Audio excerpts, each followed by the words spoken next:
Bem-vindos ao Amplie a Sua Consciência. Estou aqui com o Ronaldo Monteiro, meu parceiro, né?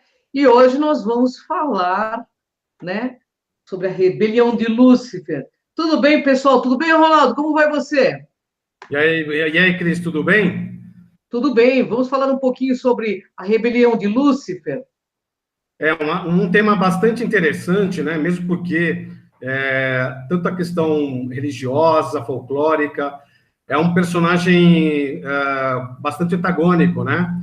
Então, existem Sem dúvida. algumas visões sobre esse personagem, né? Então, a gente vai discorrer um pouco sobre as fontes relacionadas aos livros, principalmente do Rebelião de Lúcifer, do J.J. Benítez, e também do livro de Urântia, tá? Outra coisa, pessoal, se vocês entrarem na nossa página, crontv.com, vocês vão observar que vai ter lá um aplicativo que vocês poderão instalar aí tanto no seu computador quanto no smartphone, para que vocês façam as perguntas ao vivo. Então, você manda aí o seu nome, né, de onde você está falando e a pergunta, para que a gente vai tentar responder para vocês. Tá bom, Cris? Vamos nessa?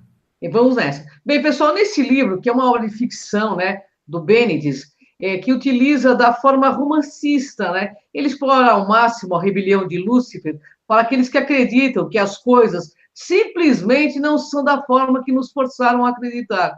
Este livro é devastador, né, Ronaldo? Ah, sem dúvida. Aliás, o Benítez, né, que é um espanhol, os livros dele são, assim, muito... faz com que as pessoas pensem a respeito e provocam uma revolução até no pensamento das pessoas, porque é o seguinte, a grande característica do Benítez é que ele é um grande pesquisador, é um jornalista, né? Sem dúvida. Ele tem muitos detalhes de todos os livros que ele editou. Para vocês terem uma ideia, Cavalo de Troia, né? É uma saga, na verdade, são 9 livros, e Cavalo de Troia, ele fala sobre uma operação, né, da Força Aérea Americana, que tem uma capacidade de viajar no tempo, né? E a missão deles é justamente o Cavalo de Troia, porque eles se lançam na época de Jerusalém, na época dos 10, 15 dias antes da crucificação de Jesus. É algo imperdível, a gente recomenda que vocês leiam esse livro. Vamos fazer uma pauta aí sobre esse livro também. Espera só um pouquinho, né, pessoal? Que a gente tem muitos temas aí sugeridos, e esse foi um deles. Mas o Benítez também utiliza a ciência, aventura, fantasia, para contar a história do personagem mais polêmico da história da humanidade. Não com a imagem demonizada que é perpetuada pela Igreja Católica. Porém, também ele não isenta de culpa da maldade humana. Um livro com uma perspectiva diferente, uma nova hierarquia do céu e uma nova função para os anjos e todas as personalidades envolvidas nas organizações celestiais. Fantástico. Então, o Benítez, nessa obra, ele se supera, né, mostrando a formação do universo e sua luta entre o bem e o mal. Lembrando que bem e o mal é uma questão de ponto de vista, né? E daqui a pouco a gente vai discorrer um pouco sobre isso. E de uma maneira bem clara, né, sendo ambos provenientes da mesma fonte, né, a parte da mesma humanidade, não existindo os conceitos de bom ou ruim. Então, ele tem uma linguagem bastante culta e um enredo bastante complexo, porém extremamente interessante e polêmico, né? Então, a gente recomenda que aqueles que têm mente aberta e que sabem discernir a ficção da realidade. Certo, Cris? Com certeza, Ronaldo, porque a proposta de hoje é destacarmos alguns trechos aí que achamos interessantes explorarmos. Então, antes de começar a explorar esses textos, né, eu vou conversar com o meu amigo Ronaldo, que é Monteiro, e vou fazer uma pergunta para ele. Ronaldo, como que o Benítez, no seu ponto de vista, que estudou todas as obras dele, como que ele escreveu essa Rebelião de Lúcifer? Em que livros que ele foi se baseando, você sabe? Então, na verdade, ele se baseou para escrever esse livro no livro de Urântia. Não sei se nossos internautas já tiveram conhecimento ou acesso a esse material. É um material muito extenso.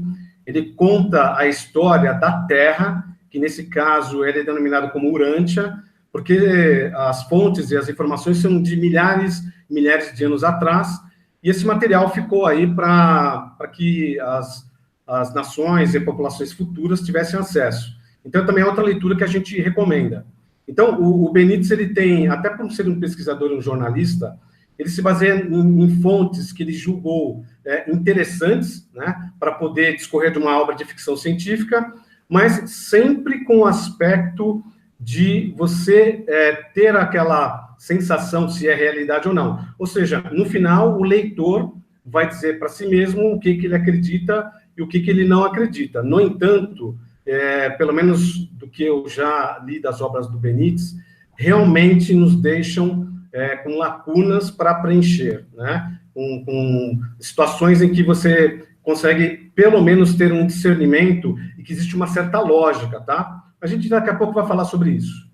O interessante de tudo isso é que o Benítez também, assim, ele utiliza-se muito da figura de linguagem, né, para colocar todos os seus estudos, né, e o que eu acho interessante, eu tive a oportunidade de conhecê-lo pessoalmente, e ele é um grande escritor, né, e sabe o que está fazendo. De qualquer forma, a intenção dele, pelo que eu entendo, é trazer uma verdade relativa de ponta para a nossa humanidade, algo que renove, né, a nossa cabeça, o nosso coração, que a gente perceba de forma diferenciada tudo que está sendo colocado aí dentro das religiões e fora delas também, né, ou não? Não, perfeitamente. A grande desafio do Benítez, eu acho que a obra dele aqui na Terra, é despertar as consciências para novas realidades, né? Nós sofremos durante milênios um marketing, né? Seja de quais fontes forem ou que foram, uma certa ideia sobre alguns aspectos da vida, né? E, dentre essa questão da rebelião de Lúcifer, nós temos também a questão da passagem de Jesus aqui na Terra, e dentre outros tantos avatares. Então, as obras do Benítez remetem à reflexão. E é isso que a gente vai ver daqui a pouco sobre esse livro, Rebelião de Lúcifer. O importante é a gente colocar aqui que a gente aqui não está afirmando que isso seja uma verdade absoluta, até porque nada é absoluto, é tudo relativo mesmo. Mas que é bem legal a gente refletir sobre as obras, né, do autor, porque pode nos trazer novas reflexões. E tudo que é novo é muito bem-vindo, né? Até porque a gente desperta aí para novas coisas que foram, de certa forma, escondidas aí pelas religiões, né, Ronaldo? Exatamente. Muito do que nós temos como ficção, na verdade, é a realidade, né? E a realidade, muitas vezes colocada diante dos nossos olhos, é pura ficção. Porque eu falo aqui da palavra marketing, porque isso remete a muito à questão de se vender um peixe, né? Se vender uma ideia, né? Gerar uma ideia, gerar um mito. Pessoas aqui na Terra eles são mestres nisso, né? Então, gerar um mito, principalmente para controle, principalmente para gerar um medo, e uma pessoa com medo, ela não tem condições, muitas vezes, de dar um passo à frente, né? Então, todas essas pessoas, com as suas inteligências, manipulam a todos nós, a todo tempo, mas isso está caindo por terra, porque essas obras, por exemplo, do Benítez, que remetem dos anos 80 para cá, para você ter uma ideia, o Cavalo de Troia, a saga de Cavalo de Troia, foi proibida de ser comercializada e editada nos Estados Unidos, simplesmente pelo fato de que, na história, ele narra um encontro com o major, né, da Força Aérea Americana, de uma situação, assim, parece muito um filme de investigação, muito bacana, os detalhes são fantásticos, e o governo americano não permitiu que esse livro circulasse de livre e espontânea vontade. Então, tem uma razão de ser, tá? E nesse livro, a gente vai falar em outra entrevista, né, em outro bate-papo, ele fala sobre a criação de uma máquina que realmente, né, segundo essa história de ficção, a gente consegue viajar no tempo, ok? A máquina do tempo. Mas esse assunto, Ronaldo, vai ser para uma próxima pauta, ok? Bem, eu vou ler um trecho aqui do livro da Rebelião de Lúcifer e nós vamos conversar sobre ele, ok, Ronaldo? Vamos lá. Então, esse trecho diz o seguinte: um momento, Frank, por todos esses anos, os cálculos de Greenway e dos demais astrônomos coincidiram em dois fatos que provocaram certa preocupação. Em primeiro lugar, Ra viaja diretamente em direção ao nosso sistema solar. Segundo, trata-se de um corpo celeste singular com uma órbita cujo período de revolução foi calculado a 6.666 anos, um astro períodico. Mas vocês têm certeza disso? Diz aí, Ronaldo. Olha só, por que a gente colocou esse trecho? Muito se fala sobre Nibiru, né? Sobre Ecólogos ou Planeta Vermelho. Então, esse trecho do livro, pelo menos na nossa pesquisa, né? Acreditamos que remete ao Nibiru. E, por incrível que pareça, ele fala até sobre essa questão dos 6.666 anos, que são todas as informações vinculadas na internet. Então, o que acontece? pelas pesquisas aqui do JJ Benítez, ele também encontrou, né, essa questão do astro intruso, que está se aproximando do nosso sistema solar, e que ele tem algumas características, e daqui a pouco a Cris vai narrar para a gente um trecho desse material, desse livro, que realmente é a mesma informação que nós temos, não sei se vocês estão acompanhando na internet, mas já foram até fotografados aí, houve fotos desse objeto, né, que se aproxima aqui do planeta Terra, mas aguenta aí que a Cris vai falar um pouco mais no trecho seguinte. Então, eu gostaria de falar uma coisa, Ronaldo. Eu estive com vários astrônomos, né?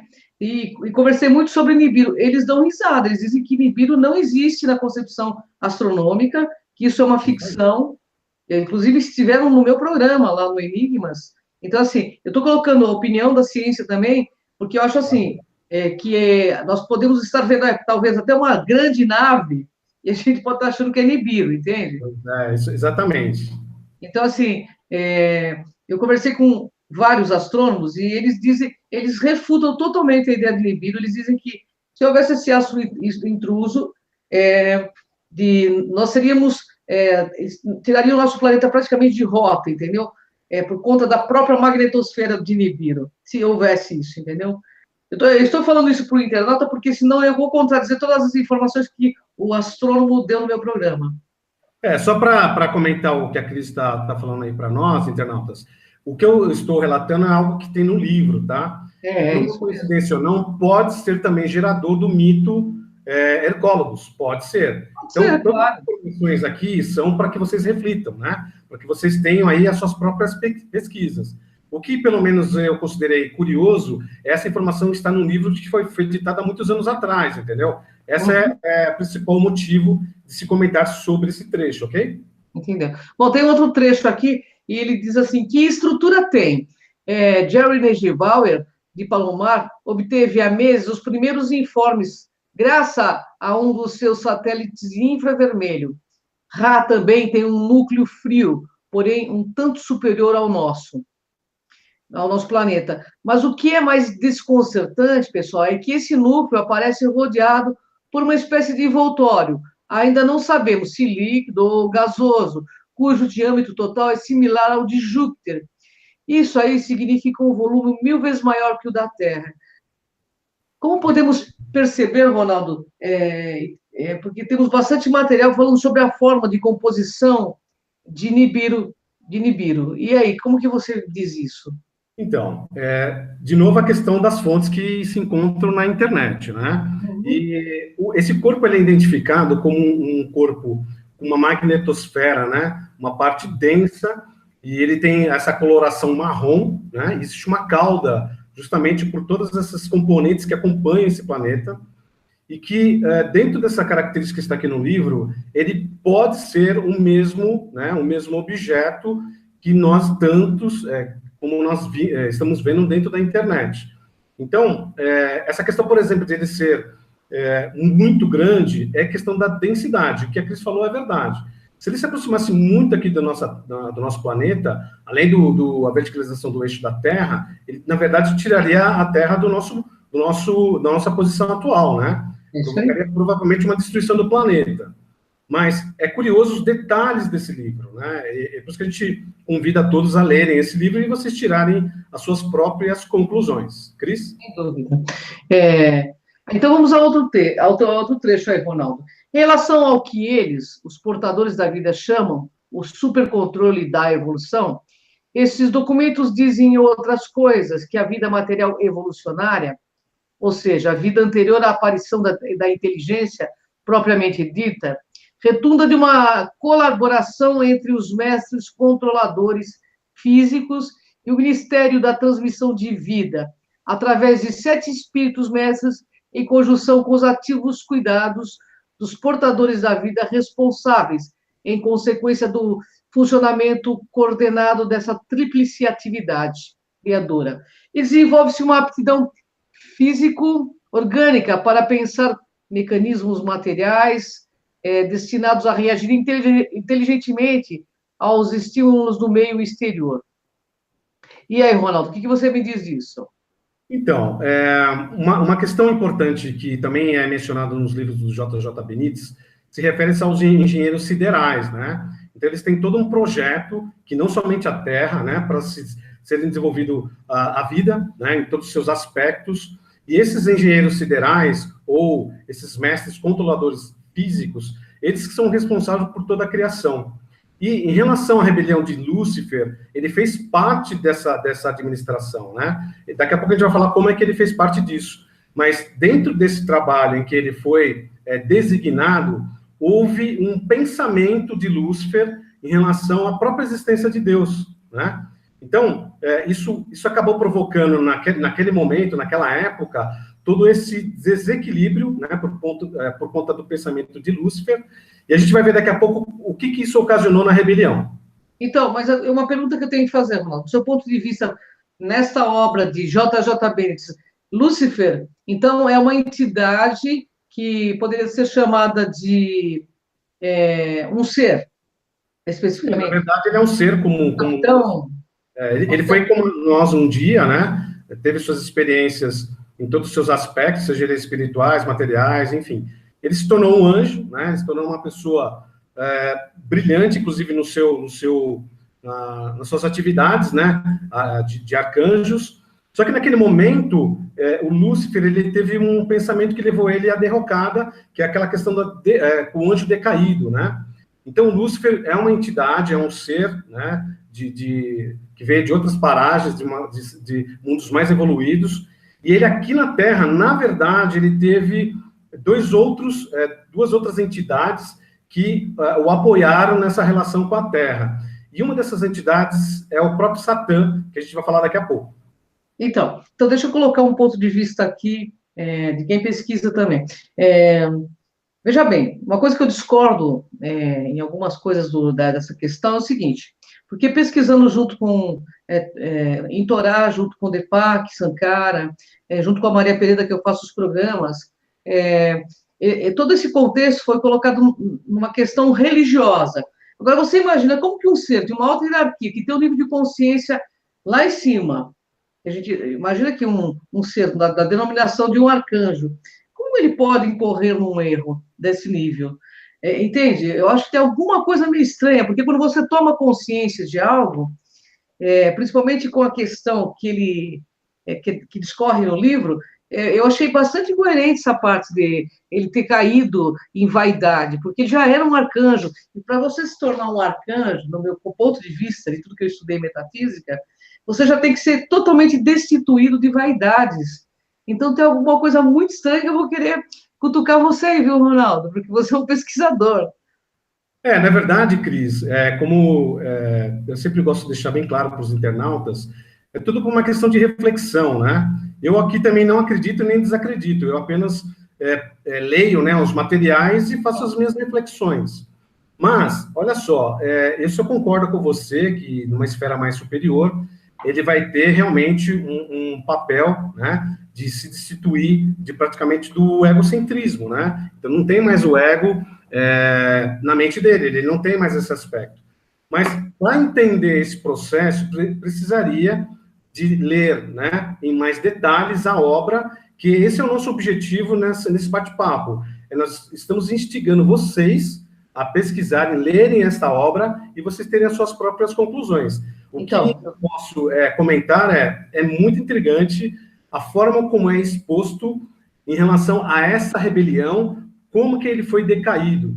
Outra coisa importante. Mas colocado também de uma forma bem religiosa, hein, Ronaldo? Então, a parte religiosa foi um aproveitamento de informações, talvez seja da mesma fonte, e que essas outras entidades da Terra se aproveitaram para se utilizar desse mesmo material e provocar um medo na população humana. Né? Então, quantos milhares de anos que falou, olha, essa é uma obra de Lúcifer, essa é uma obra de Satã, né? Então, tirando... Até porque Lúcifer, o próprio nome dele diz que é o portador da luz, né? Então, você veja que é uma contradição. Eu estou falando da obra baseado em tudo o que tem Torá, porque nesses 30 anos eu estudei tudo, Torá, Mahabharata, então você vê que a religião parece que inverteu muitas as condições. Uma outra coisa que o Eric von Däniken colocou sobre Lúcifer, nesse último congresso que eu estive, ele disse assim que foi encontrado um pergaminho assírio, né, datado de mais de 100 mil anos, e extremamente bem conservado, e fala como se tivesse ocorrido uma guerra estelar, e nesse pergaminho, sabe como chamava o comandante que entrava em batalha com o tal de Iavé? Isso mesmo. Lúcifer. E isso não contexto religioso, é um pergaminho que o próprio Eric von Däniken mostrou no Congresso. Então, o próprio Eric diz assim, gente, Lúcifer, essas coisas não têm nada a ver com religião. Nós vamos descobrir ainda que nós tivemos o nosso planeta, seres mais evoluídos, que tinham uma tecnologia maior, mas também que brigavam entre si. Claro, exatamente. Né? Isso mesmo. Essa questão, por exemplo, dessas guerras, né?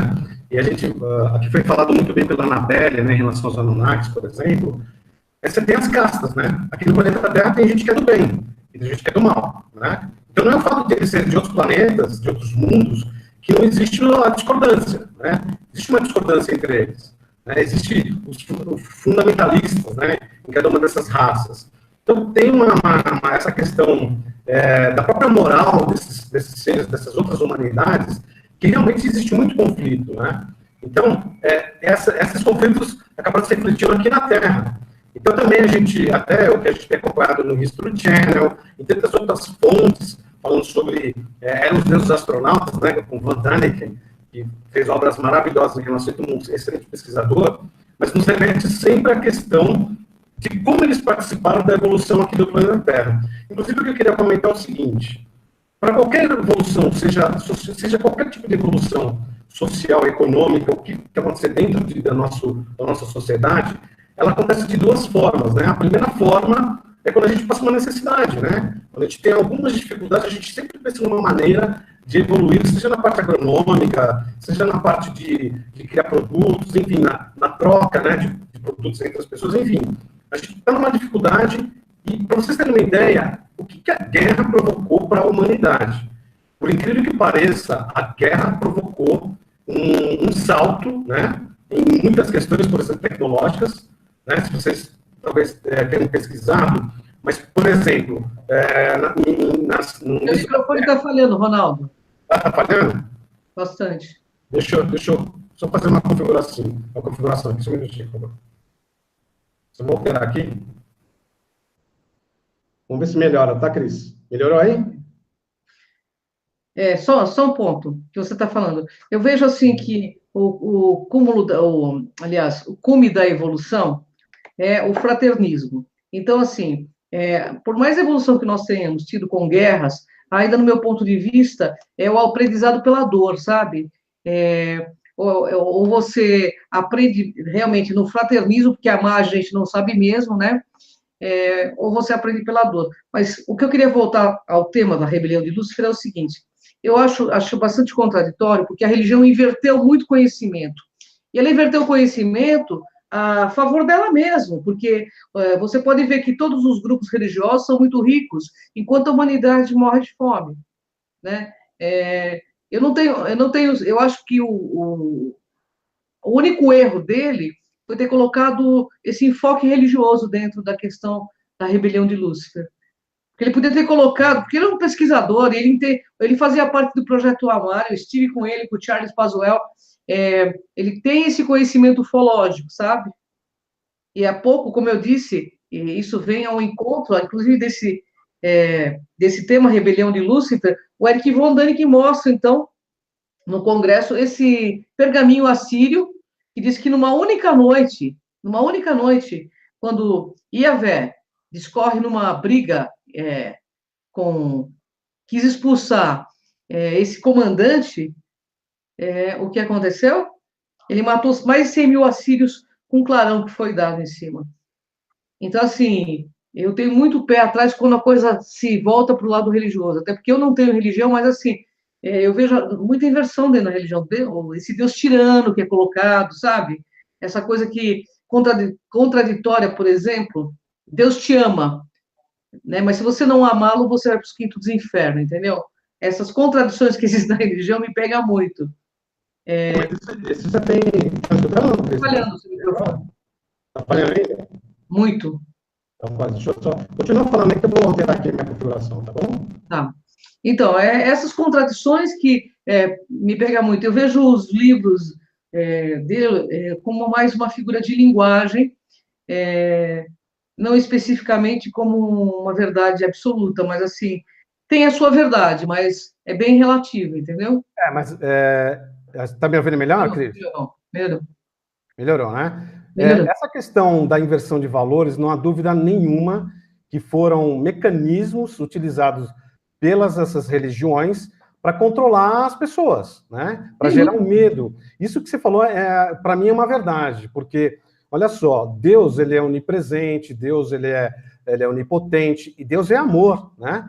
Então, se ele é amor e temos nós como criações a sua semelhança, significa que nós somos co-criadores e criadores também, então não há motivo nenhum para a gente ter medo desse Deus, né? Se você estiver fora do que Deus vai falar... Oi? Esse Deus é muito personificado numa condição muito humana, de raiva, de tirania, né? De homem barbudo. Eu acho que Deus é uma fonte criadora, sabe? Evolutiva, que está aí impulsionando, né, as pessoas a serem melhores. E é através de tudo que está aqui, né? Mas, enfim, Lúcifer, né? Lúcifer é o que está no pergaminho assírio. Sim. E, do teu ponto de vista, ele é uma entidade, Ronaldo? Não. Não, na verdade, ele é que a gente fala aqui sobre espírito, energia, a gente tem várias denominações, cada um com o seu ponto de vista, né? Claro. Mas eu penso que, como nós existimos aqui na matéria densa, mas também nós estamos apenas passando por um corpo biológico, porque na verdade nós somos feitos de pura energia, então são seres constituídos de uma energia, de um conhecimento, de uma evolução, que vivem em outras camadas multidimensionais, e que esses seres, por conta desses erros, ou por conta desses problemas de pensamentos, enfim, eles acabam sendo direcionados para orbes como a Terra, para nos ajudar na nossa evolução. Foi que a Anabelle explicou de forma bastante interessante da presença dos Anunnakis aqui na Terra, né, que é a época dos Sumérios. Sim. Então, esses saltos que eu estava querendo dizer é o seguinte: os saltos tecnológicos, sim, e alguns saltos conscienciais também, né? Então, na época de Moisés, enfim, Abraão, enfim, todos esses seres que também fizeram um papel muito importante na humanidade, quando se passou a falar sobre um Deus único, né? Tivemos muitos, milhares de deuses, até que a gente recebeu pelo menos uma luz nas nossas mentes através desses avatares, desses seres, falando do Deus único, né? Antes mesmo da época da vinda de Jesus. Então, nós somos preparados, de alguma maneira, para entender esse Deus, né, que essa energia vital, que tudo emana de tudo, todo o nosso universo é constituído de Deus, né?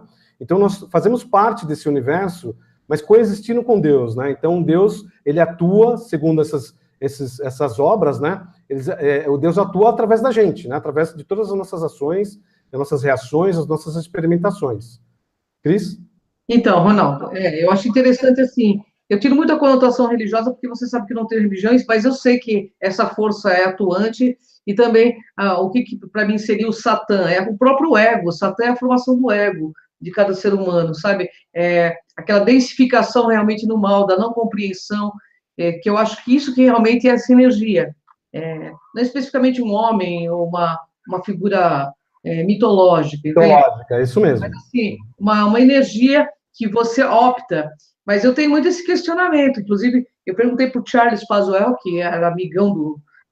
por que você acha que um cara que nem Lúcifer, que tinha um nível de arcanjo, que para você ser um arcanjo, olha o nível de consciência que você deve ter.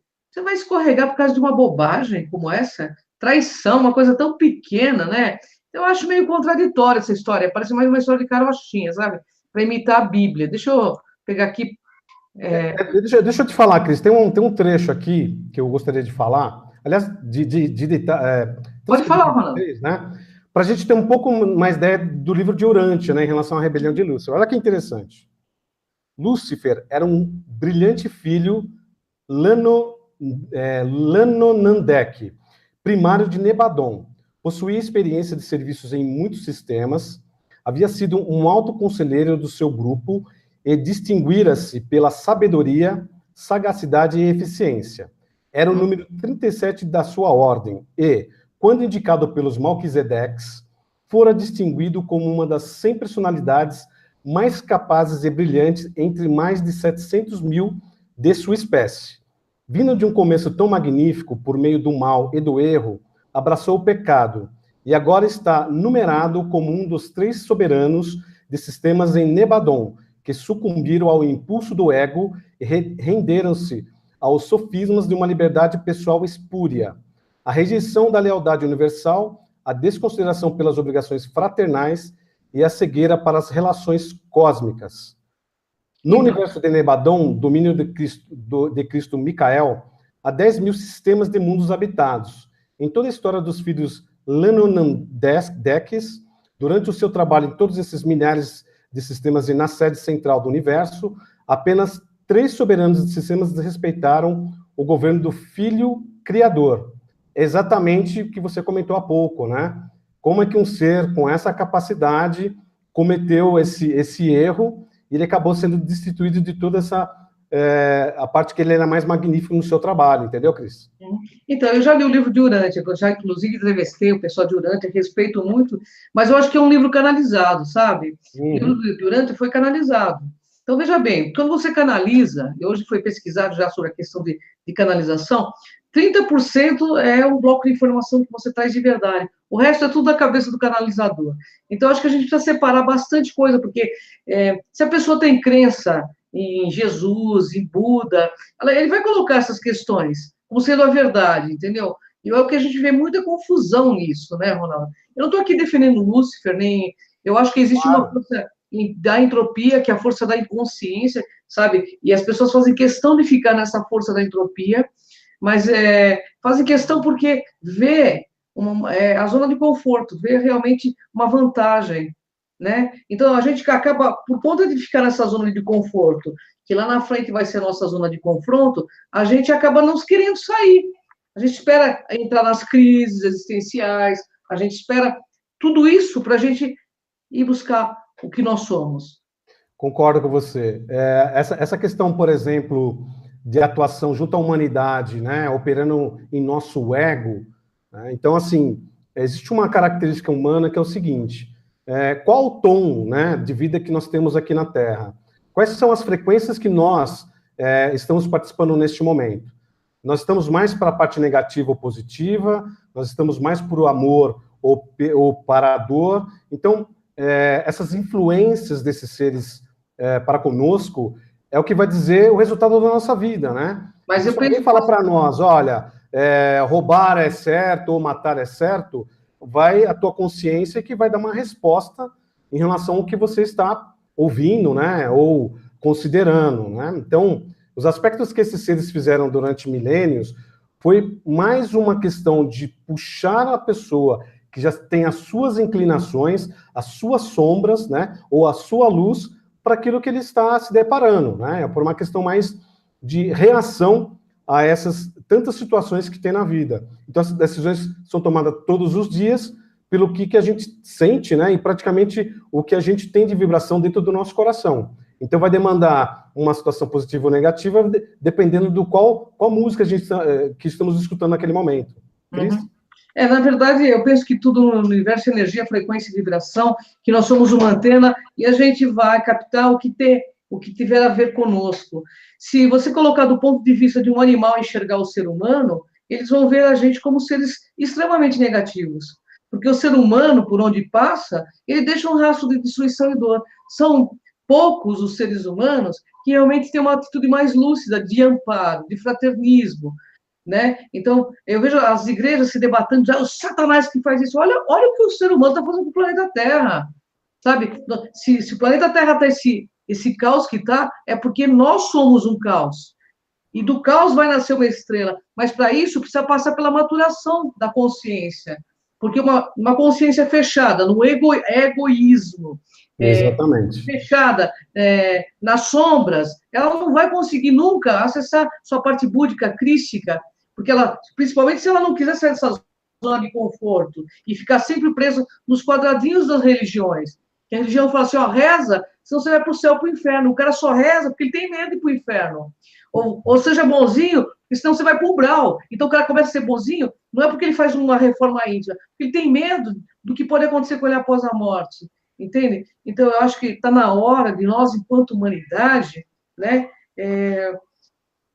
verificar que toda essa parte lírica que é escrita nos livros, toda essa parte romancista dos livros, tem uma grande mensagem para nos passar.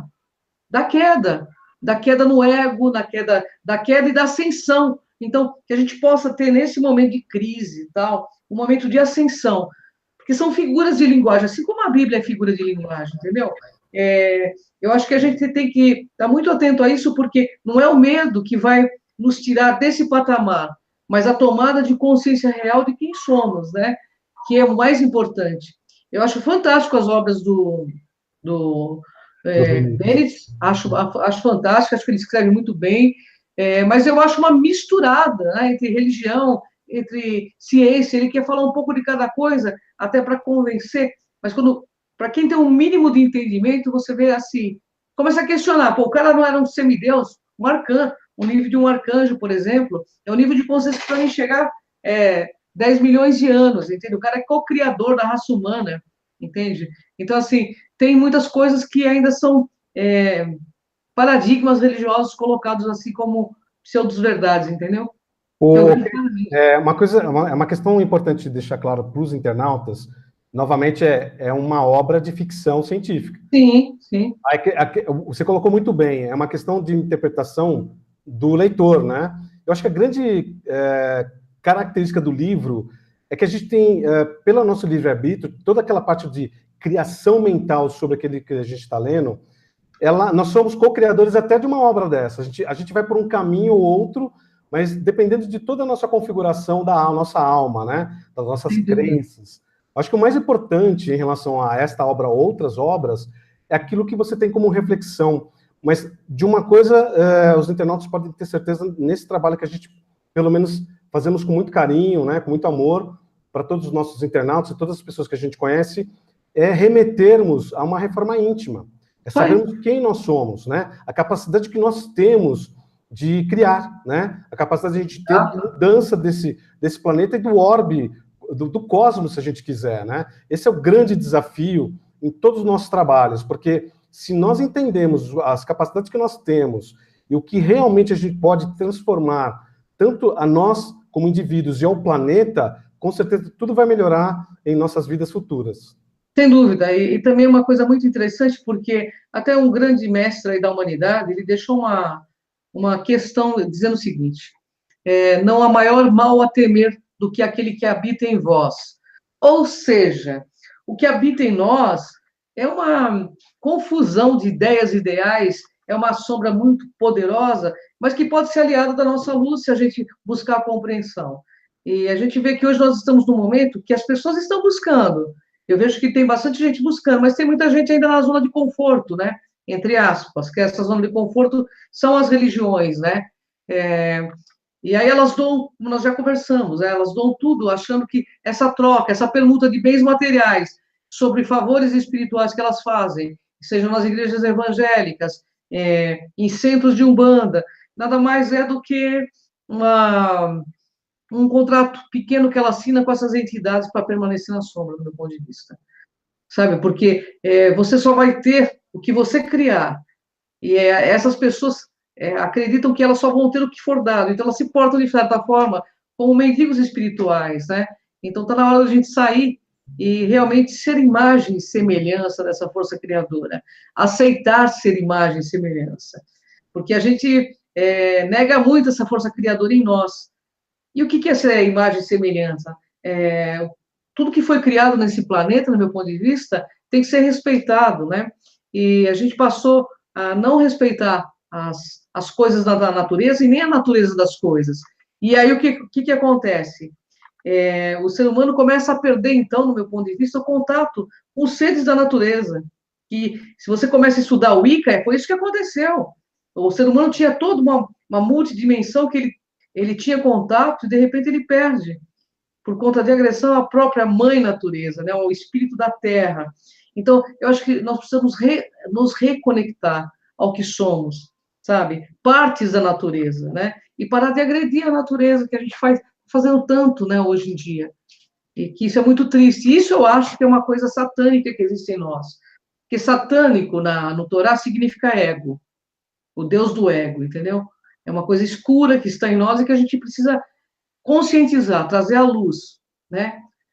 Para que a gente realmente possa fazer jus, né? A dizer que nós somos imagem e semelhança de algo maior, né? Com certeza, Cris. Inclusive, essa questão da sombra e luz, até que as religiões até contribuem, por exemplo, de tirar o fardo, né, nosso, por ocasiões que é motivo de Satã, Lúcifer, quer dizer, a culpa, né, e as ações são atribuídas a outras pessoas, senão nós mesmos, né? Nós somos os agentes transformadores, somos os agentes que interferem em toda a vida, né? As decisões são nossas.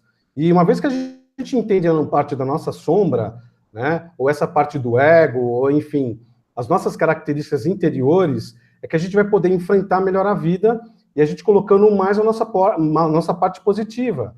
Então, muito se atribui, dentro das religiões, ou doutrinas, ou dogmas, de que nós somos influenciados. Eu até entendo que nós somos influenciados, mas as decisões finais são nossas. Né? Sem dúvida, sempre né? Se eu vou falar de alguma situação que olha, o Brasil está em crise, vamos quebrar tudo, vamos assaltar as lojas, vamos levar aquelas coisas que nos pertencem, eu, Ronaldo, vou dizer que não, eu vou dizer que está contra os meus pensamentos de se prejudicar algo, né, alguma pessoa, ou tomar algo que não me pertence. Mas isso é cada um, né? Cada um tem a sua verdade. Novamente, o bem e o mal é uma questão de ponto de vista, mas pelas leis universais, nós temos aqui dentro do nosso coração, nós sabemos o que é o melhor, né? Dentro das leis que a gente fala divinas, a gente sabe dentro de que linha que a gente tem que adotar o nosso pensamento. Porque tudo o contrário da luz é sofrimento. Então a gente vai viver, experimentar as questões que nos levam ao conhecimento através da dor ou do amor, né? Então eu prefiro experimentar um abraço, alguém, uma palavra amiga, ou apenas escutar as pessoas, do que ser agressivo com elas. Porque a gente sabe que isso não vai resolver o problema. Não vai. Vai se resolver o problema se tiver uma comunicação aberta e tranquila, ouvir o teu irmão e alguém que possa me ouvir também. E eu já comentei algumas vezes, Cris, que muito importante estar nas academias, cuidar do corpo físico, ficar malhado, é muito importante. Porque corpo biológico corpo tem que estar em movimento. Mas a mente também tem que ser cuidada. Então tem que cuidar da nossa mente, do que a gente pensa. Porque é da nossa mente que tudo vem. Né? Todo o controle emocional, biológico, mecânico vem da mente. Então, se a mente ela está equilibrada, a gente vai fazer coisas também bem mais equilibradas e a gente vai ser muito mais feliz. Sem dúvida. O que a gente deve entender, nesses anos de pesquisa, o que eu compreendi, que a verdade ela não é relativa. O que é relativo é o nosso nível de compreensão do que seja a verdade, entendeu? A verdade pode não ser nada disso que a gente pense que é, porque ela foi tão fragmentada que a gente não sabe qual é a grande verdade, entendeu? Então, assim, o que é relativo é o nosso nível de consciência sobre o que seja tudo isso. O que eu vejo nas obras de Urântia, de J. Bentes, embora sejam fantásticas, tem muito a questão religiosa de quem canalizou essas obras, ou de que nem o próprio J. Bentes, né? Ele canalizou e colocou, que nem a Operação Cavalo de Troia. É fantástico tudo isso que ele conta, né? E parece até tão real, porque a descrição que ele faz é muito peculiar, muitos detalhes, né, Cris? Muitos detalhes, né? Mas eu aprendi, viu, Ronaldo, que o ser humano ele tem a capacidade de criar bastante coisa também. E eu não duvido que exista essa máquina do tempo. Talvez de uma forma meio romancista, né? Ele foi lá e fez essa obra. Mas vamos falar um pouco mais da operação, da rebelião de Lúcifer. Bem, aqui tem uma parte que, pelo menos, ela remete a essa questão da atuação de Lúcifer aqui no planeta Terra. Ele diz mais ou menos o seguinte, que na época em que Micael esteve na carne em Urântia, Urântia é a Terra, né? Lúcifer, Satã e Caligástia aliaram-se para, juntos, tentar causar um insucesso da sua missão de auto-outorga, ou todavia tiveram um fracasso notável. Então, aqui nessa parte do livro, ele já relata que Lúcifer tinha outras duas entidades, né, duas pessoas, que faziam parte de todo esse trabalho, né, aqui na Terra. Então diz mais aqui, Lúcifer e o seu primeiro assistente, Satã, haviam reinado já em Jerusalém por mais de 500 mil anos, quando nos seus corações começaram a alinhar-se contra o Pai Universal e o seu Filho, nesse caso Jesus, então vice-regente Micael, né? Então, olha só que interessante, é só uma questão de uma obra de ficção que é relatada para a gente pensar um pouco, né? Então, Lúcifer não foi uma única entidade, um único ser que provocou toda essa situação, né, do desequilíbrio, de puxar mais para o lado do mal, enfim. Ele teve a participação do seu assessor direto, que era Satã. Cris? Então, mas quem será o verdadeiro filho do homem, o 666? Na Torá, por exemplo, diz que esse é o número do Messias humano. E aí, como é que fica? Por isso que eu vejo que há muitas contradições, né? Inclusive, quando o Deepak Sankara Veda, ele foi no Enigmas, ele falou exatamente isso. Ele falou, ó, e ele é um cabalista, ele é um judeu, né? Que existe uma inversão muito grande, porque o número do homem, que é o número da divindade, do despertar crístico, é o 666. E agora a religião diz que o 666 é um número negativo. Então, assim, quem está correto? Qual é a verdade? Qual é a verdade? Qual é a verdade, né? Como eu não me apego muito nessas questões, mas assim, eu acho legal até falar para o internauta sobre essas questões, que tem uma igreja nos Estados Unidos que, inclusive, todos os seguidores dessa igreja têm o 666, não sei se você já ouviu falar. Eles dizem que é o Cristo cósmico deles, entendeu? É o renascimento da centelha divina.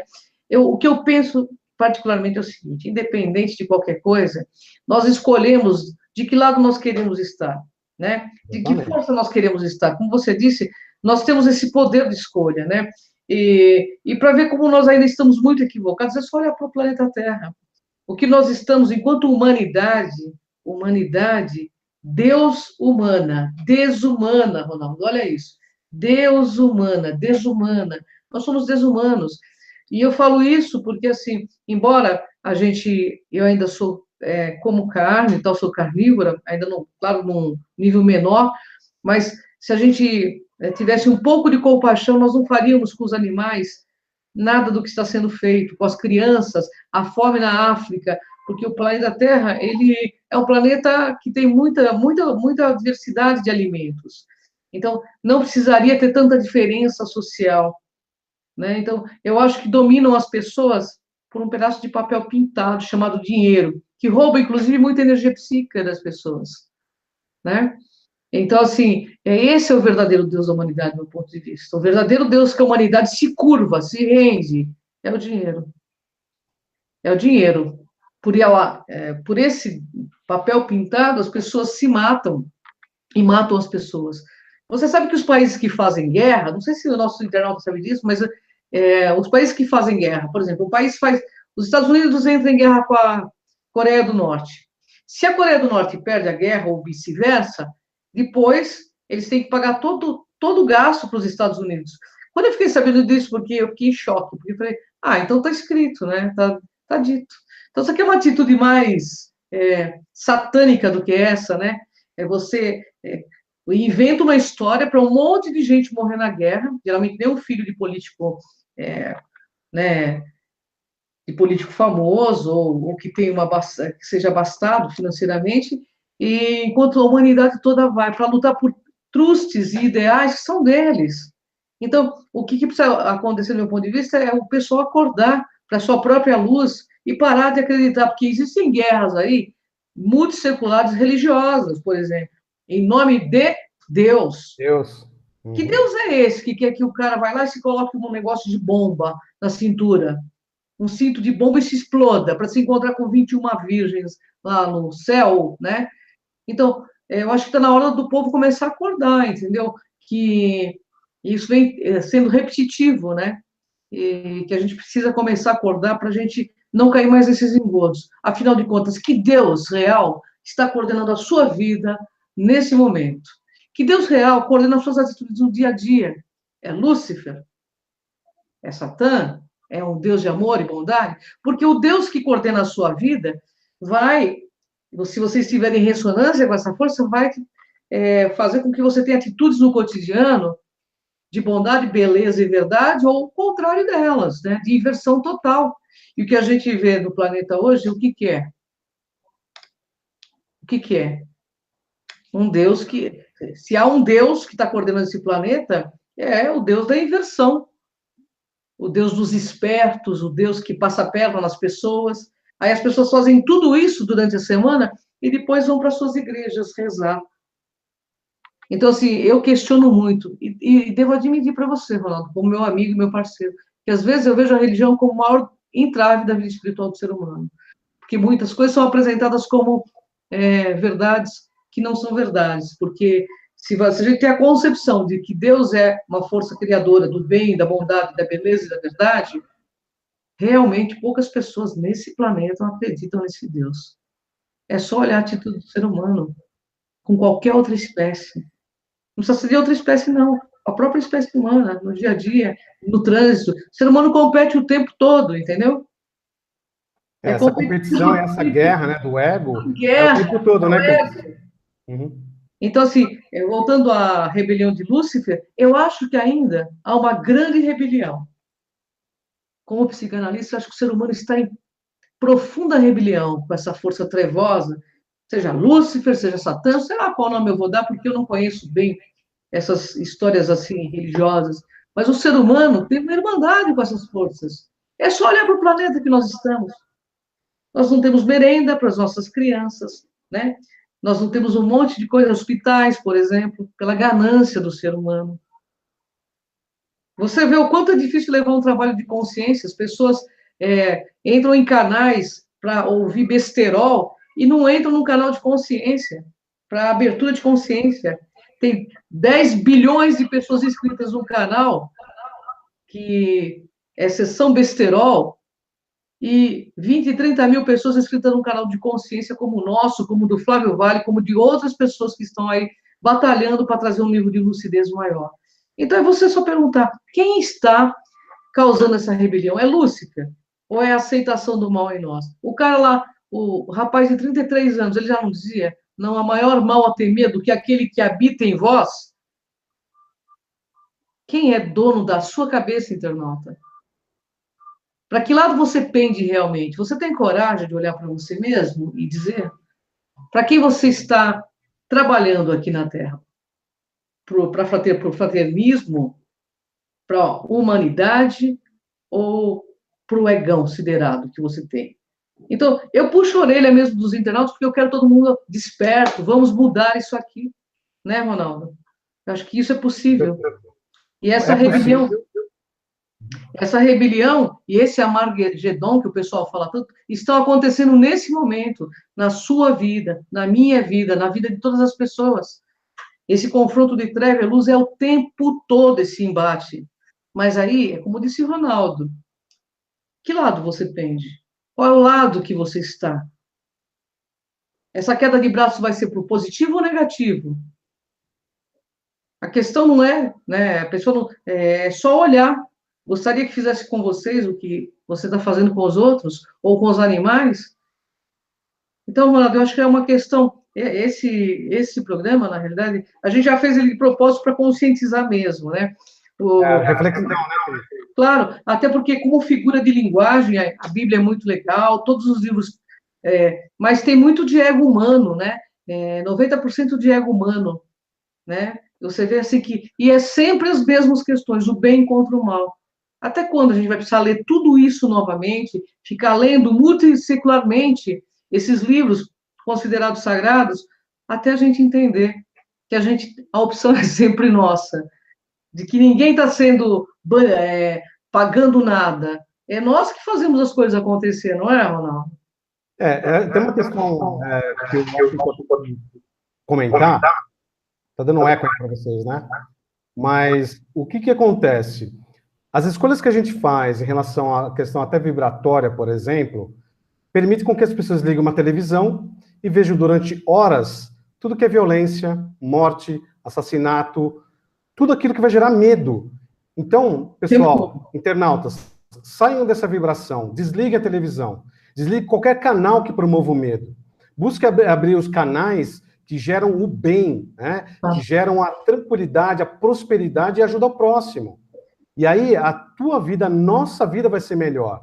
Enquanto estivermos conectados com essas questões do medo, que tanto essas energias negativas, essas fontes, esse marketing negativo, eles impõem para a gente, inclusive o materialismo, né? Esse materialismo desenfreado, a gente tem que comprar tudo, tem que se formar na faculdade, é um ciclo vicioso dentro dessa matrix, em que você tem que se sustentar a todo momento. A todo momento você tem que estar escravo desse papel verde, que tanto a Cris, ela comenta conosco, e nós somos escravizados por ele.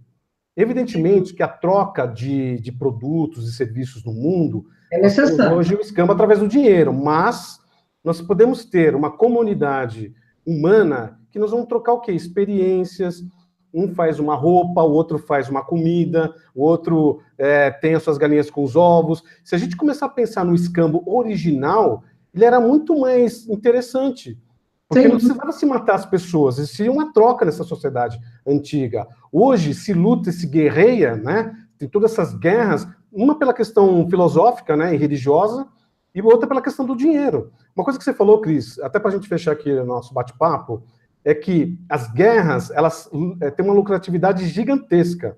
Então, guerras do Kuwait, né, enfim, de todos a Síria, entre todos os outros países, uma hora vai ter que ser reconstruída, não vai? Então, e quem que são os empreiteiros? São os grandes países, né, G8, G10, são as pessoas que financiam de alguma forma, da mesma forma que acontecem as guerras, eles têm que ir lá e reconstruir tudo. Quem que esses países vão ter que pagar? Esses nossos grandes empreiteiros. Então, pessoal, fique atento, né? Fique desperto, mude os seus pensamentos, não faça as mesmas coisas esperando resultados diferentes, faça coisas diferentes, entendeu? Faça as coisas para o bem, cuida de uma criança, cuida de um animal, cuida da sua família, dê um abraço em alguém, né? Ouça mais do que falar, enfim, tem tantas coisas simples para se fazer nessa vida que vai mudar toda uma humanidade. Faça a reforma íntima. Cris? É verdade. Ô, Ronaldo, sabe, e como psicanalista eu perguntava sempre assim para as pessoas que eu ia para atender, o que realmente te faz feliz? Me descreve 5 coisas que te fazem feliz. Uma era material, o resto era todo espiritual. O amor de fulano, o amor de Beltrano, minha mãe, meu pai, meus tios, sabe?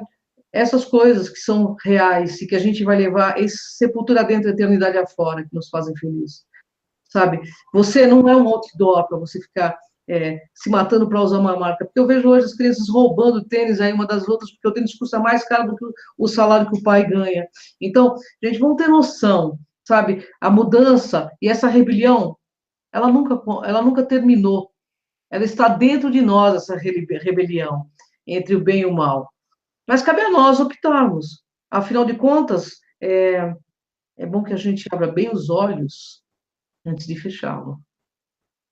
Porque na matéria a gente consegue concretizar tudo de bom que a gente desejar, mas também consegue fazer muita coisa ruim, se assim desejar. Então, eu acho que esse abrir os olhos antes de fechá-lo significa um despertar da nossa alma para toda essa materialidade, que é apenas mais um padrão de onda que a nossa alma está passando e que pretende um dia migrar para uma orbe muito mais superior, né, do que esse planeta escola, laboratório que é a Terra.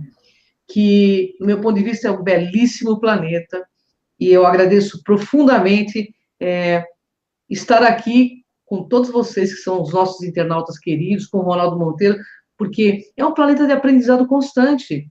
É nesse embate diário que a gente cresce. Você já pensou todo o tempo, você está virar um eremita, você não vai crescer, é dentro dessas inter-relações que a gente cresce, entendeu? Então, isso é legal, mas assim, poxa, vamos diminuir esse lado escuro, obscuro em nós, e quando alguém vier brigar, baixa o tom, diminui, deixa a pessoa brigar sozinha. Esses dias eu vi uma situação muito legal na Paulista, sabe, Ronaldo? Eu fui fazer um trabalho lá em São Paulo, e um rapaz bateu na traseira de uma moça. Menina, a moça saiu do carro já soltando todos os bichos, né? O rapaz pegou o cartão, falou, minha senhora, não precisa discutir, eu vou pagar o seu carro. A mulher só faltou bater no cara, sabe? Então, porque acontece, essas coisas acontecem, então a gente tem que começar a ter um pouquinho mais de compreensão. Tá todo mundo ainda muito preocupado com dinheiro, com um monte de coisa, mas o que nós vamos levar daqui exatamente? Nós vivemos na efemeridade buscando a eternidade. Então, que a gente tenha noção dessa efemeridade. Só que tudo passa, tudo é experiência. Vamos aprender com os erros, isso é mais importante. E olha, dói crescer, viu, pessoal? Não pense que é fácil, não. Dói crescer, mas a gente cresce. E juntos é melhor ainda, porque juntos, pessoal, é o caminho dos fortes, né, Ronaldo? Perfeitamente. Bem, a gente está chegando aqui no final do nosso bate-papo, que eu acho que foi bem interessante, e nós estaremos aí com outros assuntos bastante cativantes, né, Cris? E a gente vai falar de uma programação aí nas próximas entrevistas, e eu gostaria de deixar alguns recados, tá? Acesse nosso site, crontv.com, nós temos lá um menu, um link de contato, e mande para a gente, né, os seus casos, os seus interesses, caso algum especialista dentro da nossa linha, né, de trabalho queiram ser entrevistados, preencha aqui o nosso formulário e manda para a gente, tá?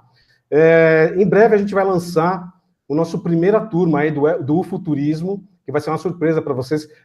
Temos a certeza que vocês vão gostar, porque a gente entendeu, eu e a Cris, que é uma questão muito interessante de uma interação entre nós, né? Não apenas aqui pela internet, que já é uma coisa excelente, mas um contato mais pessoal, né? E a gente pensou exatamente no futurismo, que é o que permeia, né, nossas energias, né? A gente gosta desse assunto, a gente quer falar sobre esse assunto, mas quem sabe um encontro bacana, né, entre essa turma que a gente pode se juntar e para ir para um local maravilhoso em que a gente vai ter contato com a natureza, a gente vai ter contato com o nosso eu, né, e entre outras questões aí bem interessantes, não é mesmo, Cris? Sem dúvida, vamos fazer muitas experimentações, trocar muitas ideias, rir muito, brincar bastante, porque afinal de contas, gente, a gente tem que estar de bom humor, né? Que essa força criadora deve ter muito bom humor para aturar toda essa humanidade. Então a gente também tem que ter bom humor. E vai ser muito gostoso. O primeiro passeio que nós pretendemos é na Serra do Roncador, né? O Ronaldo já está vendo isso. E logo que nós tivermos todo o pacote acertado com a empresa, o Ronaldo vem e eu também faremos uma live e convidaremos você aí conosco. Vai ser muito gostoso estar junto com vocês. Com certeza. Pessoal, eu fico aqui meus agradecimentos. Muito obrigado, viu, Cris, da gente poder ter esse bate-papo e até a próxima. Você, Ronaldo. Eu sempre vou atuar como psicanalista porque eu aprendi a refletir muito, né? E isso faz muito bem porque é através da reflexão que a gente brilha, sabe? Que nasce aquela luz dentro do peito da gente, a gente consegue analisar que caminho melhor a gente pode seguir. Pessoal, quem reflete, é isso aí, brilha. Então, antes de qualquer decisão, aconteceu qualquer coisa, você pensa, você ouviu, pensou, refletiu, aí vai agir. O ser humano tem a mania de fazer tudo ao contrário. Ele enxerga e já vai na atitude, sabe, Ronaldo? E aí onde acontecem as grandes catástrofes, às vezes.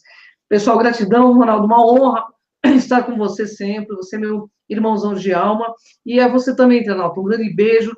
Acompanhe nossas redes sociais, Cris de Pascoal, Ronaldo Monteiro, o site do Cron TV, que está bombando aí com essas mídias, porque o que nós desejamos mesmo é que, como uma só humanidade, a gente desperte juntos, para que tudo seja melhor para todos os seres vivos, em todas as suas manifestações e formas. A vida tem que ser preservada, porque, afinal de contas, como eu digo sempre, tudo que move é sagrado. Então, vem com a gente nessa jornada. Até mais, Ronaldo! Até mais, tchau, tchau.